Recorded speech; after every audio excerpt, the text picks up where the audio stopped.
오늘 제가 조금 저로서는 특이하게 수영장에서 실시간을 켜지 않고 사무실에서 실시간 방송을 켰습니다.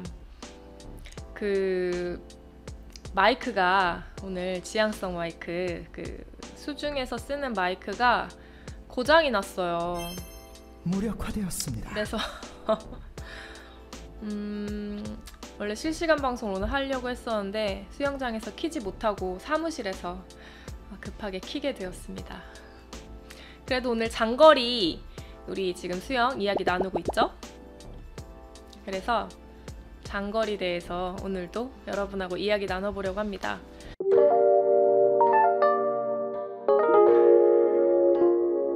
수영에 관한 모든 이야기 슈터뷰. 먼저 첫 번째, 장거리 수영을 하기 위한 잘 하기 위한 첫 번째, 먼저 꾸준하게 수영하자 입니다. 여러분들 수영하실 때 보통 일주일에 몇 번 정도 수영하세요? 일주일에 수영 매일 해요. 정민욱님, 채식할 거야님 3번, 숨쉬고 싶어요 5일, 닌자 안녕하세요. 네, 3번. 6일 하시는 분도 꽤 많네요. 매일, 와, 매일 하시는 분도 있어요. 5일 정도, 주 4회 3일. 그쵸? 대부분 꾸준히 많이 하고 계시군요. 매일 1시간씩 합니다. 네네네, 감사합니다. 이렇게 많이 대답해 주시다니. 보통은 3일 이상 하네요. 그쵸? 3일 이상 하시는데 제가 이거 지금 준비하면서 써온 내용이 있어요. 장거리 수영을 하려면 어느 정도 내 몸이 수영하는데 익숙해져야 하거든요, 여러분. 그쵸? 그건 다 알고 계실 거예요. 그렇게 하기 위해서는 띄엄띄엄 이렇게 수영을 하는 것보다는 꾸준하게 날짜를 정해놓고 차곡차곡 그 지식을 쌓듯이 수력을 쌓으시는 게 중요하다고 생각이 들어요. 그래서 적어도 일주일에 3회 이상, 제가 추천드리는 건 3회 이상, 어떤 수영이냐면 숨이 찰 정도의 수영.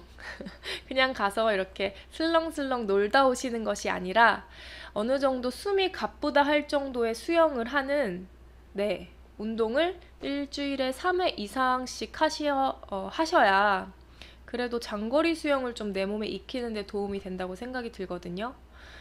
선수들도 매일 훈련을 하다가 뭐 2, 3일 정도 수영을 쉬면 그 물의 감이라고 하는데 그 감이 급격히 떨어져요. 그래서 다시 훈련을 할 때 수영에 대한 감도 떨어지고 기록도 떨어지고 장거리 할 때도 힘들고 그런 게 있거든요. 근데 여러분도 그게 마찬가지라고 생각해요. 선수들처럼 매일 하시는 건 사실 추천하지 않지만 그래도 3회에서 4회 정도, 많이 하시는 분들은 5회에서 6회 정도, 일주일에 하루에서 이틀 정도는 휴식을 취해 주시는 게 좋지 않을까 생각이 들어요.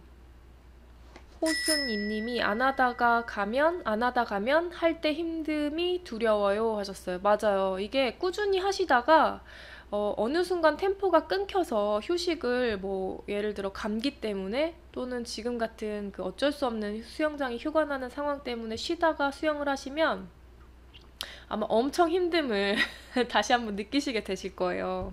그래서 일단은 꾸준히 하는 게 도움이 될 것 같다.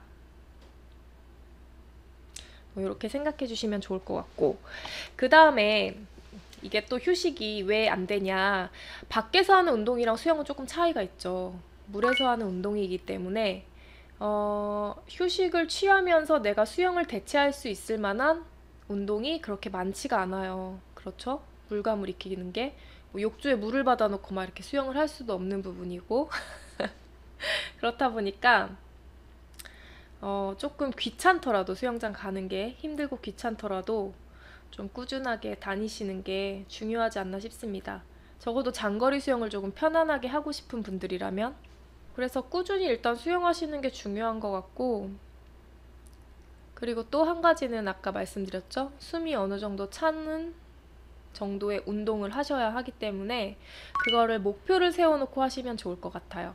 어느 정도 내가 오늘 수영을 가서는 뭐 거리의 목표를 세우셔도 좋고, 또는 내가 몇 프로로 하는 수영을 뭐 몇 미터 이상 하겠다.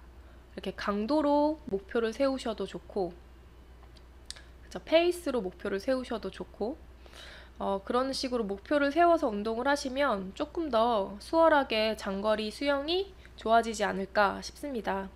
왜냐하면 이제 운동이기 때문에 어느 정도 강압적인 게 들어가면 사실 좋아요. 내가 못할 것 같지만 옆에서 누군가 잔소리를 한다거나 경쟁할 수 있는 상대가 있으면 한 번 더 참고 한 번 더 참고 이렇게 늘어날 수 있는 거리가 또 늘어나거든요. 그렇기 때문에 목표를 세워두고 운동하시는 것도 하나의 방법입니다. 장지원님이 장거리 하다 보면 후반부에는 스트림라인이 무너지는 것 같아요 하셨어요. 맞아요. 힘이 들면 하다 보면 사람이 나도 모르게 이렇게 상체를 들게 되고, 물을 이렇게 누르면서 수영을 하면 머리가 들리면서 하체가 가라앉아요. 그러면 이 무거운 하체를 끌고 가기 위해서 점점 더 힘을 쓰게 되고 악순환이 되면서 힘들게 되죠. 그래서 장거리 하다 보면 지금 장지원님처럼 후반부에 스트림라인이 무너지는 것 같은 그 느낌을 받으시는 거예요. 하체가 가라앉고 머리가 뜨면서. 그래서 여러분, 이것도 제가 얘기하려고 했던 것 중에 하나인데, 머리를 조금 숙여주시는, 그러니까 그 몸의 중심을 약간 상체 쪽으로 기울인다고 생각하시고 수영을 하시면 상체가 이렇게 눌리면서 하체가 함께 뜨거든요. 그러면 조금 더 수월하게 장거리 수영 하시는데 도움을 받으실 수 있을 거예요. 네, 왕자저병님. 그래서 오래 하면 자세가 깨지는구나 하셨는데, 맞아요. 이게 자세를 유지한다는 게 굉장히 힘들죠. 그래서 어쨌든 첫 번째 제가 말씀드리고 싶었던 거는 꾸준하게 수영하자. 장거리 수영을 위해서, 장거리 수영을 조금 수월하게 하기 위해서 우리는 꾸준하게 수영을 해야 한다. 그쵸? 적어도 주 3회 이상 숨이 찰 정도의 강도로 운동을 해주시는 게 좋고, 그리고 하루 동안 수영해야 할 목표를 정해놓고 수영하면 훨씬 더 재미있게 수영하실 수 있지 않을까. 그리고 성취감도 느끼면서 하실 수 있지 않을까, 그렇게 생각이 듭니다. 여러분도 혹시 수영하면서 꾸준하게 하지 못하는 이유 같은 게 있으실까요? 나는 이런 이유 때문에 수영을 꾸준하게 하는 게 어려웠다. 뭐 이런 거? 있으셨을까요?